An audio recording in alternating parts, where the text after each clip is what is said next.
Hey there, adventurers. I'm Norwolf. Welcome to my RPG realm, where I plan to highlight some of the classic tabletop role-playing games of the past, as well as some that are more current. There will be some walkthroughs, examples of play, and some solo sessions. This is the fifth video in which I'm covering the Powers Perils RPG from Avalon Hill Game Company. It was published back in 1983.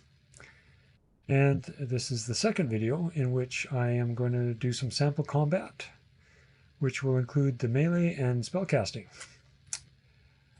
We have, let's see, we've got Raffin, our human warrior, and Galdor, the elf magic user that we created in the previous videos. And I'll be running through a combat where these two newbies will be fighting a troll. So if we have a look at the troll in book 3, the creature book, oops, where are we? There we go. So the troll, your average troll has 30 hit points, an offensive combat value of 10, defensive combat value of 4. I won't actually go through and read all these, but you can see them here. One of the things I'm going to do here is use the creature variation optional rules that they've got a little bit farther on in book 3 here. Actually on page 55. Unfortunately, with this photocopy of the original book, red highlighting that they use in there didn't come out all that great. It's a little dark. But essentially the concept is you roll percentile dice, and you can use these modifiers on the stats of the creature to either make them a little tougher or a little weaker. And the whole idea is that, you know, not all the creatures you run into are identical, so you can vary things up a bit. So maybe your average has a 30 hit points, whereas go for a tougher troll and you roll this 2 times multiplier, 0.5 multiplier, you end up with something that has 60 hit points and some, you know, exceptional strength. But anyways, you know, in this case I'm going to use a 1.2 for this troll. So it's a 1.2 times his average hit points, his stamina, combat difficulty factor, natural weapon index, natural armor value, contact level, strength, magic defense value, and energy level, and 0.9 times his dex and agility. And then his OCV is based on some of his new stats, and his DCV is based on his new stats. And the rate is modified ever so slightly differently, but again, it's you know, based on his 1.2. His movement rate is going to be modified by 0.9, and in all these cases, you're rounding up. So anyways, but to that end, I've actually, what I typically do is for creatures or mobs that I'm going to use a lot of, I'll actually do up a spreadsheet with the multiplier, so I can pick and choose, you know, what I want. In this case, with the troll, you know, his regular stats are in the center here. And then depending on the, you know, the multiplier, like the 1.2 times, I know that, you know, his strength is going to be 60 with a +3 multiplier. Stamina is 42.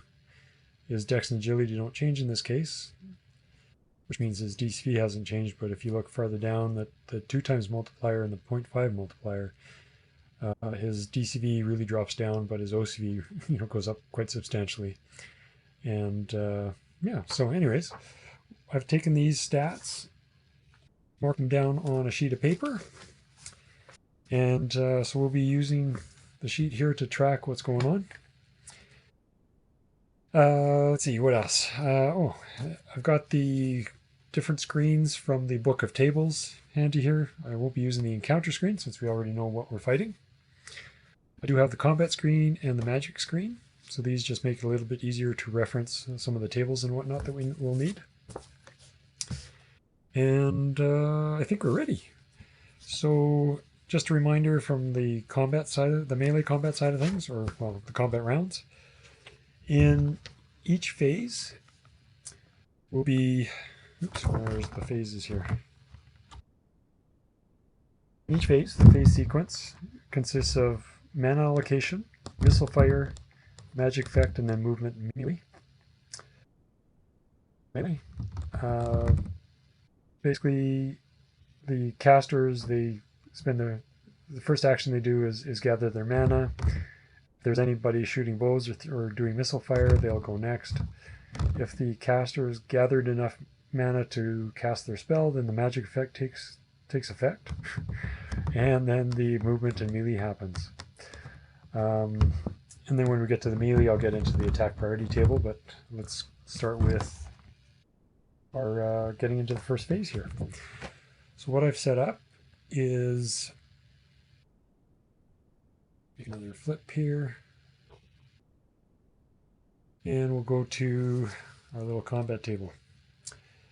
So I've got our warrior Raffin and our caster Galdor here.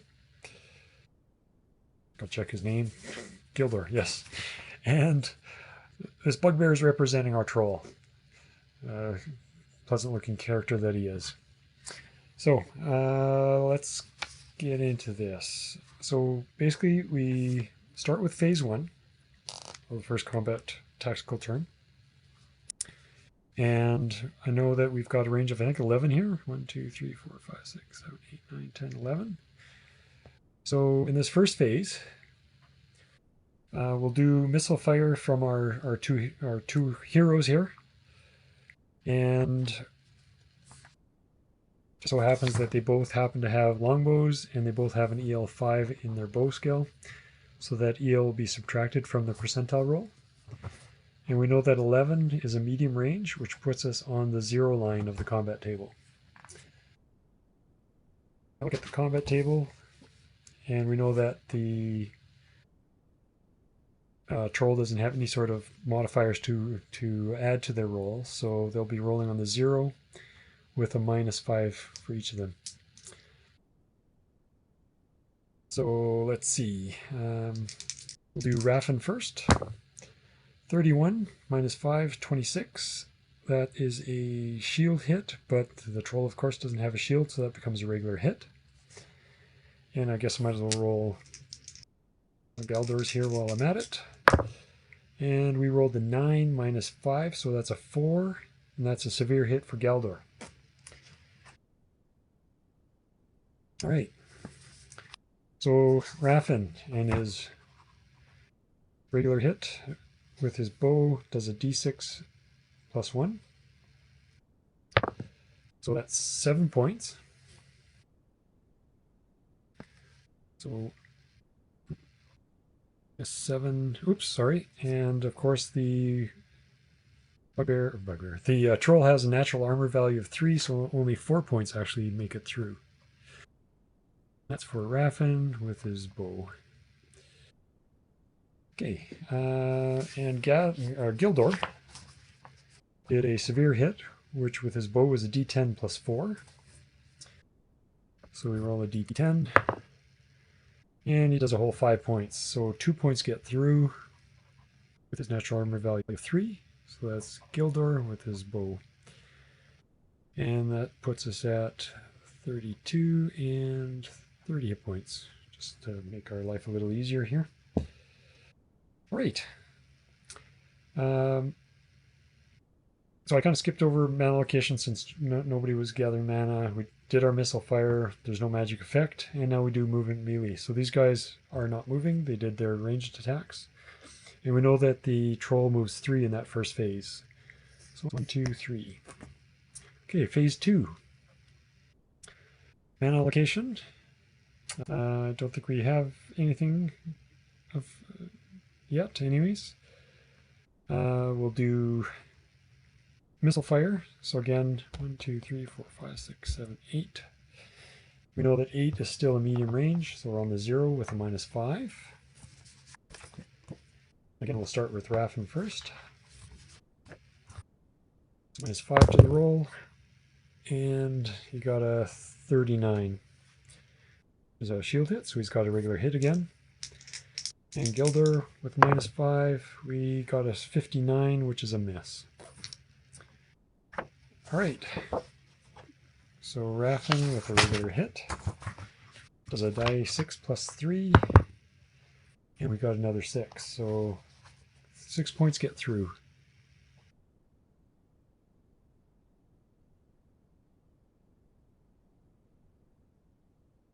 So 6. Did I mess up on that first one? Oh well, anyways, we'll count it as 4.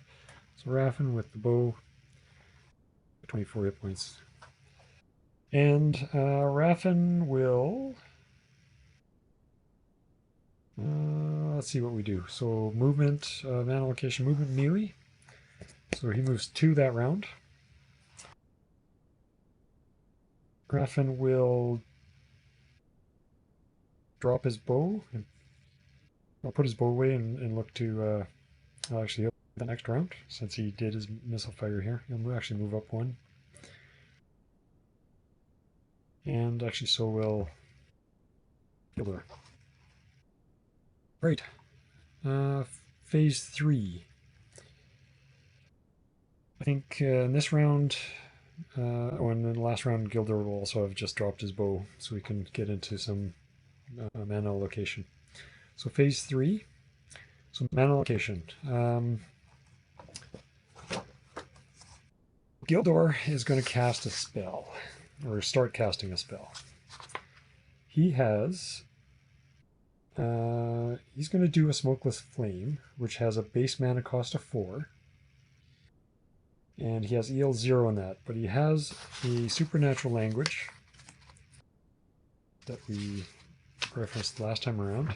So Tongue of the Giant, which gives him, go back here, that supernatural language can be used for cold spells, the cold spell, illusion, storm power spells, which are all these, Smokeless Flame, which is the one he's going to cast here, and earth powers, which he doesn't have.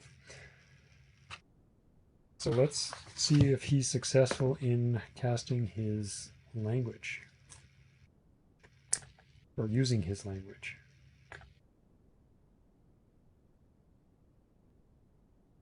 So we'll get rid of the dice, and we'll do a roll here.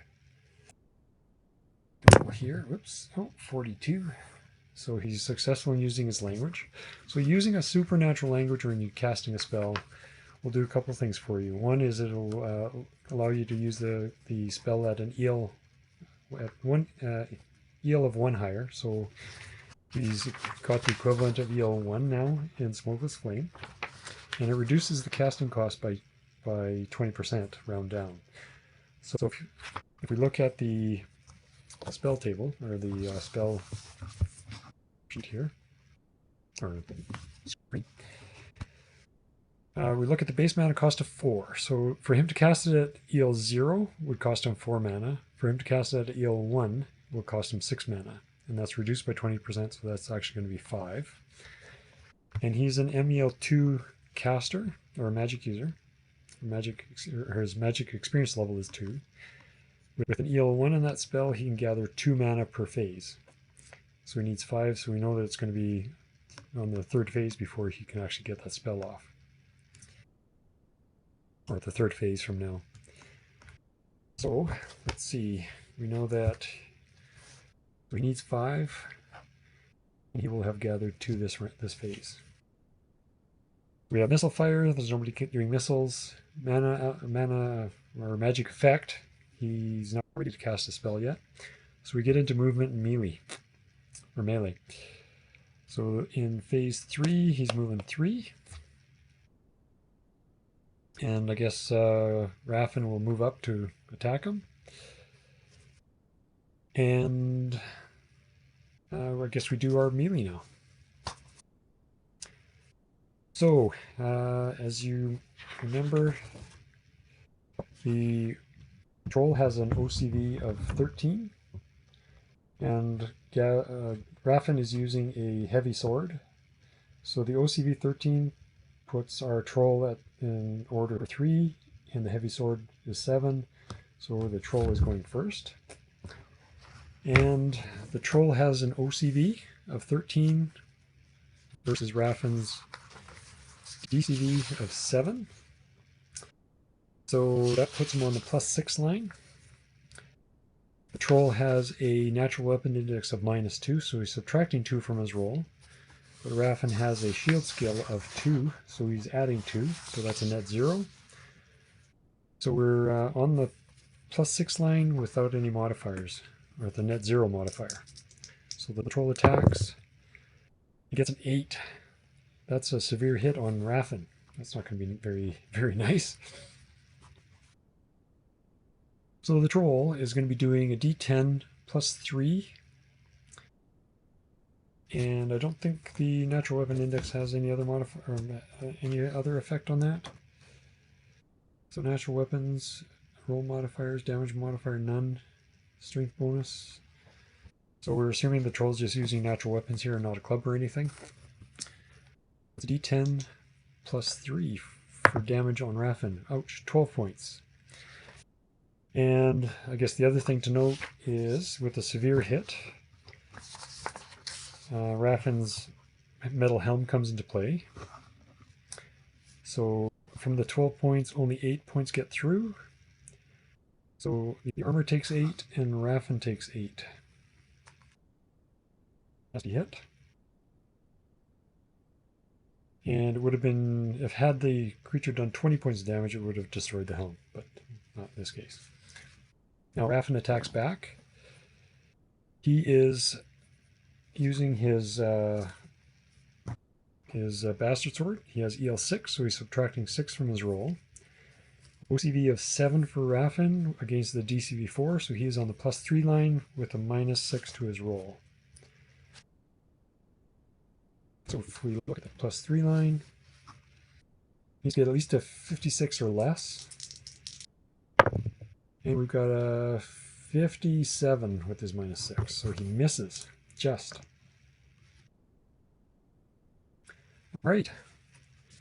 That's it for that phase. So phase 4. Mana allocation. Our illustrious caster here has 4 mana now. He's gained 2 more. Still not enough to cast a spell. Missile fire. Nobody's doing missiles. He's magic effect. Not enough mana yet. So movement melee. So in our melee here, the troll of course goes first on the +6 line with no modifiers. 56. And on the +6, that is a shield hit. So Raffin does have a shield, so the troll is going to do a d6 plus 3, 5 points, and that basically bounces off Raffin's shield because he has EL and armor value shield of 10. Had he done more than half, it would have been a point of damage on the shield. If he had done more than 10 points of damage, the shield would have taken a point of damage, and the excess would have Raffin would have taken damage of the excess. All right. Raffin swing back on the +3 line with a -6. And he's got a 7, which is a severe hit back on the troll. So Raffin's severe with the bastard sword. It's going to be d10 plus 6. D10 plus 6 is 10 points, less the 3 armor value. It's going to be 7. It's Raffin with his bastard sword. Oops, 7. That leaves us with 17 hit points. Still standing. Right. Phase 1 of the next tactical turn.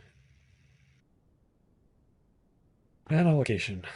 Our illustrious caster has his 5 mana. Right. So he's gonna. That means he's actually gonna. In his magic effect in this phase, he uses his 5 mana. And so it's EL 1. And so it's going to be rolled on the magic table here. So our caster here is a magic experience level 2, so he's rolling on this on line 2. He's got an EL of 1 in the spell, and the 2 times the EL is subtracted from his roll, so he's going to be subtracting 2. But our troll has an MDV of 8, so he's adding 8. So net is net is plus 6 to his roll. So let's hope for the best here.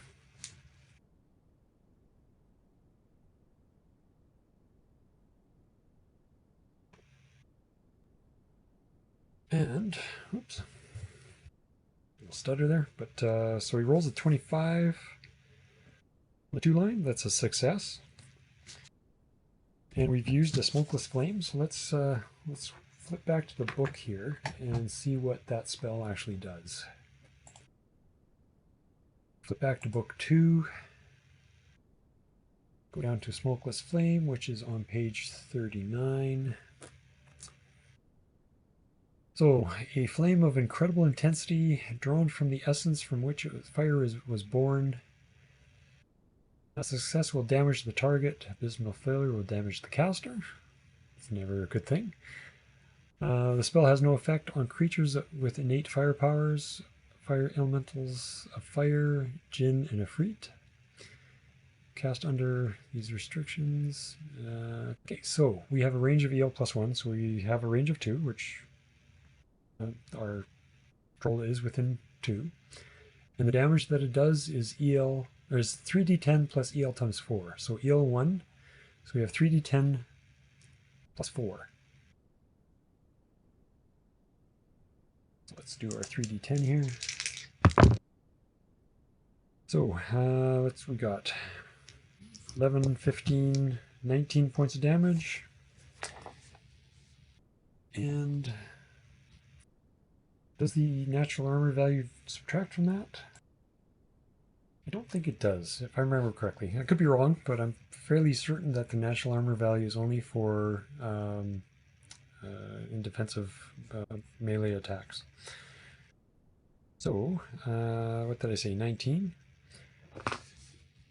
So 19 from Galdor's spell puts us at -2. Little troll here goes to -5, so he's still standing. And actually, I do want to note that Raffin had a shield hit for his expertise later. Okay. And now movement melee. So the troll attacks on the +6 line. 41. I think that's going to be another shield hit.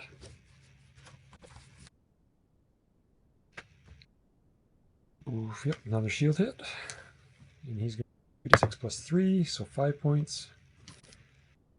That's not going to do anything. And we're on the +3 line with -6 to our roll for Raffin. And he's a miss. And let's see. Next round. I don't think we're going to get a spell off in time. So Galdor, grabbing his axe off his belt, moves up. We'll move up this round. So next this phase, we no mana allocation, no missile fire, no magic effect, and we get straight into melee. And if I remember correctly, the axe and the heavy sword go at the same time. Characters always attack first, and Dex is the tiebreaker. So we'll see who gets the killing blow here. 31 Dex for Galdor, and 31 Dex for Raffin. Alright, so what's next on the tie-breaking list?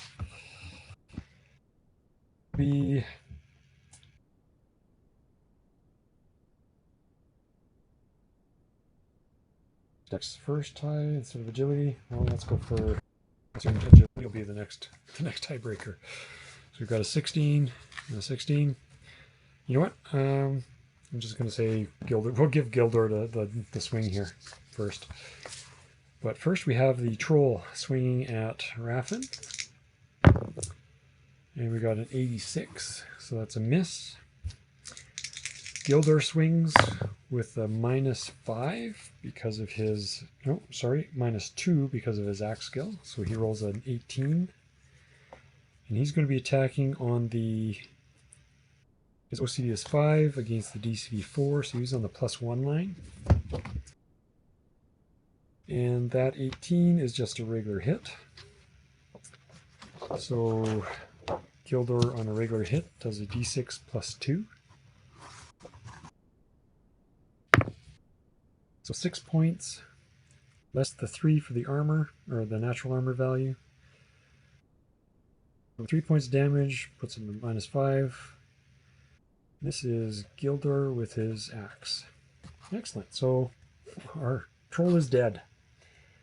All right, now the fun part after every battle, figuring out what experience everybody gets. So let's start with the combat experience. We'll start with Galdor and Raffin. So Galdor hit with his axe, or actually, sorry, let's start with, we'll start with, he did a total of 2 points with the bow and 3 points with the axe, so 5 points of damage. So you get, for every point of damage, you get 4 experience. It's based on the combat difficulty factor. He gets 20 combat experience points. And Raffin did 4, 10, 17. He did 17. Is that 61? No, that's not right. 14, 20, 68 combat experience points. That sounds about right. 4 times 7. Okay.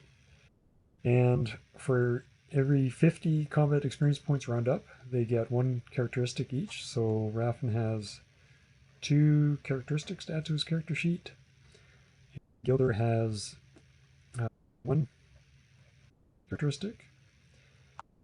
Now, Raffin succeeded with his bow, so he will get the CDF ×2, or combat difficulty factor ×2, in expertise points in the weapons and shield that he used. Raffin is getting 8 on his bow, 8 on his broadsword, and 8 on his shield. So +8 to broadsword, +8 to his shield, +8 for bow. Galdor gets 8 for his bow and 8 for his axe. Okay, now for magic experience for Galdor, he gets, so he successfully cast, let's start with the magic experience points. So for magic experience points, it goes against the victim's MDV and the ELS spell +2. So he cast the spell, he cast the spell at EL1, so that's 3 times the MDV. The MDV is 8, so that's going to be 24 magic experience points. And for every 25 magic experience points round up, he gets 1 characteristic. He's got +1, another +1 characteristic. And his partial in the spell that he used, or his expertise points in the spell to use, is the target's MDV ×2. So 16 for his flame.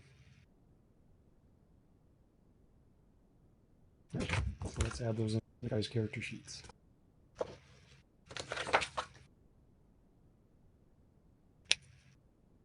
So what we're going to do here is, let's start with Galdor. So Galdor is going to get 24 magic experience points, so it'll be at 80, 84. I don't think that puts him up a level.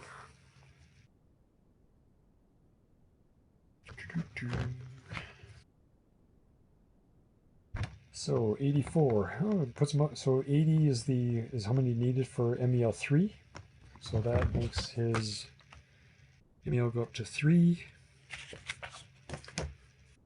He gets 20 combat experience points, so that's 270. The characteristic point that he got from his combat, he can add to any skill, any characteristic that can go up. Let's add that to, let's just say will. So we'll make that a 35. And the characteristic that he got from his magic experience can't go on strength or agility. Let's put that on, let's make his empathy 31. Right. And then for his,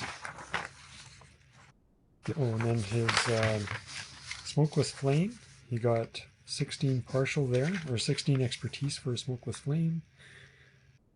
Needed 24 to go up, so it's not quite ready to go to EL1. And for his combat experience, or from items he used, so he never used his shield during this combat. He did use his bow, but his bow is, his longbow is at max. So his 8 expertise that would have gone to bow goes into experience. So he gets 8 combat experience, so 278. His axe does get 8. So his axe gets 8. It's 18 to go up to the next level. And but that's it. And last, now Raffin. So Raffin got 68 combat experience. So that's what, 68, that's, oops, 590. He gets 2 characteristics that he can add into his character here. So let's put I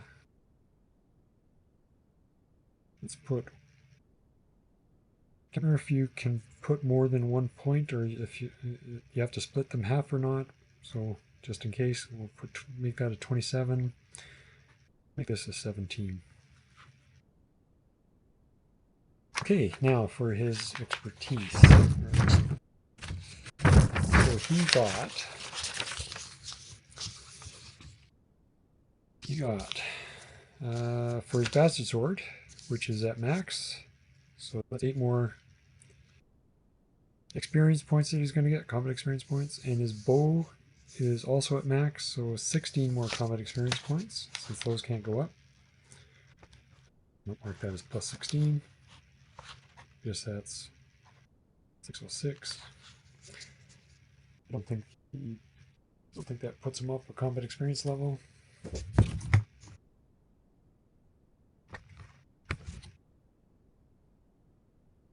Needs 750 for the next. But his shield can get some more experience, so he gets 8 on his shield. Plus 8 gives him 14. He's not quite there yet. So that's it. That is our first round of combat, our first creature that these 2 noobs have fought. They've gained a little bit from it. The other thing is... Oh, actually, that's it, I think. If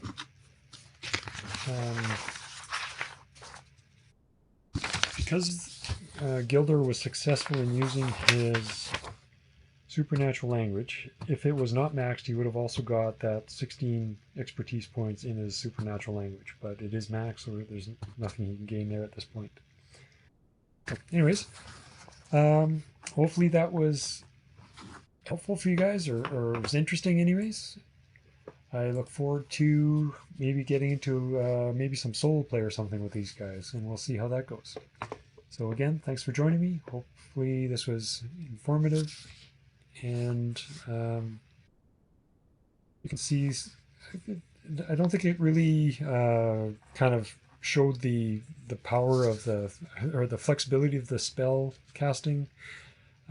if our magic user here was a few levels higher and had a few more expertise levels in some of his spells, it allows him to cast some of the more powerful spells at a lower level within one round. So that whole, when we look at the casting cost and casting speed, so that base mana cost 4 spell that he was using, if he had an expertise level of say 8, he'd have the choice of casting that spell at either EL0, or sorry, expertise level 2 or 3. Let's go for 3.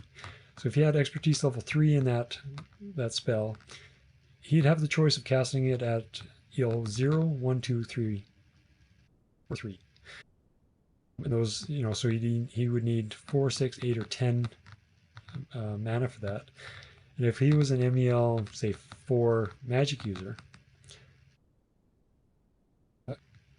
with his expertise level 3, he could gather 4 mana per phase.